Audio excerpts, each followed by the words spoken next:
Dia faly indrindra tafombona atao tranoandriamanitra amin'izao andro voalohany amin'ny taona 420 izao ry havana, ary faly koa mahitantsika isa mpianakaviana miara-mipetraka eny amin'ny W ny fiangonana eny. Ity no firarian-tsotononona avy eo amin'ny soratra masina ho antsika rehetra ny amin'izao taona vaovao izao. Nomeritoko fahenina andininy fahenina amby roapolo amin'ny anaran'ny Tompo manao hoe: hanandratra ny tavy aminao anie Jehova ka hanome anao fiadanana. Dia hifanatry tavy amin'ny Tompo mandrakariva isika ary handray ny fiadanana izay omeny mandava-taona 420. Ireo perikopa anankitelo izay novakiana tamintsika teo no angalana ny afatr'Andriamanitra amin'izao 2 Janoary 420 izao. Ary dia ny fanahy masina mbola hampianatra antsika mandrakariva ny sitrapon'ny Tompo. Rehefa mandinika ireo perikopa anankitelo ireo isika ry havana, dia mahita fa lehibe tokoa ny voninahitr'Andriamanitra. Hitan'i Davida teo amin'ny fotoana izay amarana ny fiainany izany. Tsinjon'ireo mpiarabelona tamin'i Jesoa tao amin'ny tempolon'i Jerosalema izany, fahatsaran'ny tempoly, ary dia hitao manana sainy mpamaky ny soratra masina ny amin'ny fitrangana izany alehibe ny voninahitr'Andriamanitra ao amin'ny bokin'ny Apokalipsy, ilay tempoly tsy natao tanana. Fa ao anatin'ireo dia misy afatra anankiroa entintsika mamakivaky ny fiainana, tsy ny 420 ihany, fa ny fiainako avy manontolo.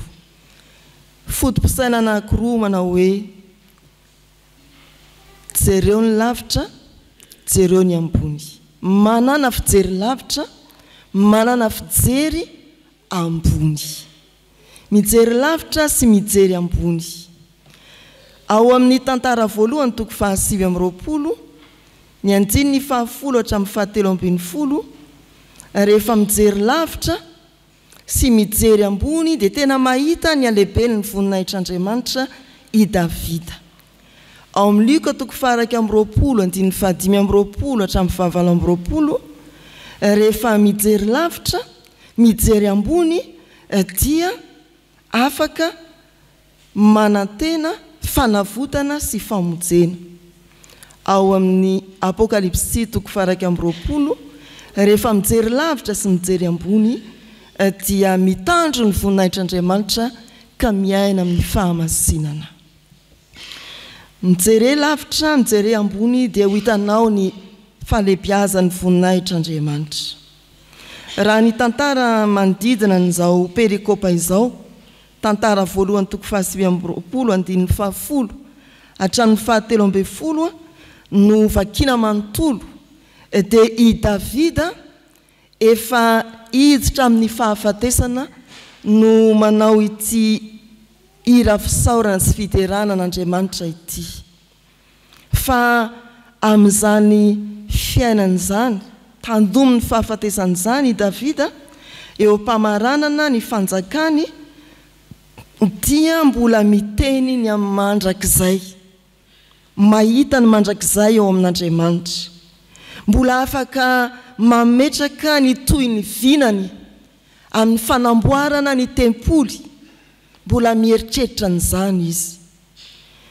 Ny andininy 10 dia izao ny voasoratra amin'ny anaran'i Jesoa: koa dia isaotran'i Jehova teo anatrehan'ny fiangonana rehetra Davida ka nanao hoe: isaorana anie ianao Jehova o Andriamanitra Israely razanay, hatramin'ny taloha indrindra ka ho mandrakizay. Isaorana Andriamanitra ny amin'izay efa nataony tamin'ny taranaka ny fandimby. Isaorana Andriamanitra, isaorana ho mandrakizay. Olona madiva ho faty, mieritreritra ny hoe mandrakizay. Ary rehefa midina kely isika, ambaran'i Davida moa ny hoe ny tanjaka sy ny hery dia avy aminao Andriamanitra, ianao mampahalehibe, ianao no mampahatanjaka. Dia midina kely isika ambarany eo amin'ny 9:20 fa 9:20 sy 9:20 ilay vina fanamboarana ny tempoly, mijery lavitra Davida. Hoy izy amin'ny anaran'ny Tompo, fa vahiny sy mpivahiny eo anatrehanao zahay tahaka ny razanay rehetra, tahaka ny aliko ny andronay ety an-tany, ka tsy misy fanantenana. Ry Jehovah Andriamanitra io, ireto zavatra ireto novorianay anaovana ny trano ho an'ny anaranao masina ireto, dia avy tamin'ny tananao ary anao raha teo izy. 9:20 Ary omeo fo marina Solomona zanako, hitandrina ny didinao sy ny teny vavolombelonao sy ny lalanao, ka anao zay rehetra izany rehetra izany sady ahavita ny lapa zay efa namoriko ny anaovana azy. Rehefa mijery an'Andriamanitra eo amin'ny fahalebiazany ny voninahitra ny fiamboniny i Davida, dia tsy mangororo manoloana ny fahafatesana, tsy mampanina azy ny teny hoe vahiny sy mpivahiny eo anatrehanao zahay, fa tena midera an'Andriamanitra ary idera an'Andriamanitra mandrakizay, ary mbola manantena fa afaka hitohy izay fikasana na tsy eo tsony azy izy, mbola afaka ny eritreritra ny fanatanterahana ny vinany amin'ny fanamboarana ny tempoly izy. Ety am-piandohan'ny taona dia efa misy manisa andro sahady hoe 2 no tonga ny faran'ny volana. Efa tsasatsasa ny sisany eo an-tanana. Ety am-piandohan'ny taona dia efa mieritreritra ny hoe ho an'androany tadiavin'androany. Ety am-piandohan'ny taona dia misy olona izay variana fotsiny amin'ny fety be amin'ity an'ity, fa tsy manana vinana kely akory azy ho amin'ny fiainany ity taona ity, indrindra ho amin'izay ataony mandrakizay hidera ny voninahitran'Andriamanitra. Fa misy koa tahaka ny Davida ilay nametraka ny vina, dia mbola vonina hanohy izany vina izany, sady mijery lavitra no mijery ambony Davida, ary mahita ny fahalebiazan'ny voninahitran'Andriamanitra, dia tsy mianina fotsiny amin'ny taona izay nahavelomany, fa mbola mieritreritra ny hoe idera an'Andriamanitra mandrakizay. Tsy hoe mitsahatra eo amin'ny fahavelomana ny fiderany an'Andriamanitra, fa tohizany amin'ny mandrakizay. Ho antsika koa mijery lavitra, aza variana amin'ny 420 taona vaovao fotsiny, fa manaova voady hoe anome voninahitra an'Andriamanitra mandrakizay, isaotra an'Andriamanitra mandrakizay aho. Ary koa kendreo ny zavatra ambony, efa nanana vina angamby ianao teo amin'ny androm-piainanao, fa kendreo ny havitan'izany. Na ho faty rahampitso aza dia mbola apetrako ihany ny vina. Ary hoy Lutera averimberina amintsika ny hoe na ho avy rahampitso aza ny Tompo dia mbola amboly tsara maso ihany aho. Apetrao ny vina ary kendreo ny zavatra ambony, mba ho hitanao miariary ao anatin'ny zotra ny fiainanao. Ny alehibe ny voninahitran'Andriamanitra tahak'izay nahitany Davida azy eto amin'ity perikopa ity. Anao Jehovah ny fahalebiazana sy ny hery sy ny voninahitra sy ny famirapiratana ary ny fiandrianana, dia izay rehetra any an-danitra sy ety an-tany. Anao ny fanjakana Jehovah. Ao amin'ny filazantsara araka ny Luka 2:20 ny andininy 7:20 sy ny 20:20 indrindra. Mijery lavitra ary mijery ambony dia manantena ny fanavotan'Andriamanitra, ilay be voninahitra. Miresaka ny atsaran'ny tempoly tao Jerosalema, ny manodidina ny Jesoa eo amin'ny andininy 5. Hoy ny soratra masina amin'ny anaran'ny Tompo, ary nisy ny lazan'ny tempoly fa voaravaka vato tsara sy fanatitra izy fa hoy Jesosy, ny amin'ireo zavatra hitanareo ireo dia ho avy ny andro ka tsy havela izy vato hifanongo eto ka tsy ho ravana. Maresaka ny amin'ny atsarany tempoly tao Jerosalema ny manodidina ny Jesosy, fa Jesosy kosa dia milaza hoe tsinotsinony zany, ho ravainy zany. Ny famira piratany voninahitr'Andriamanitra no maka toerana eo amin'izany fahatsarany ny tempoly zany. Aza fafana eo anatrehan'izay fahatsarana hitanao amin'ny tempolin'Andriamanitra ny alehibeny ny voninahitr'Andriamanitra. Izany no ambara ry havana, tsy ho variana amin'izay fahatsarana ety an-tany fa hijery ny lavitra sainy ambonimbony kokoa ny voninahitr'Andriamanitra. Tsy tako ny fahatsarany izao tontolo izao, tsy tako ny fahatsarany ny fiangonana, tsy tako n'izay mety eritreretintsika ho fahatsarany ety an-tany ny voninahitr'Andriamanitra raha tena mijery isika. Ary izany ny tanjon'i Jesosy eto, ho ravainy io tsisy vato hifanongo, fa izy kosa ilay voninahitra mamirapiratra, miena ny hery rehetra eny amin'ny lanitra, very hevitra izao tontolo izao, fa mirondroana ny ranomasina ary manonja. Fa ny zanak'olona kosa avy eo amin'ny rahona mikery sy ny voninahitra lehibe.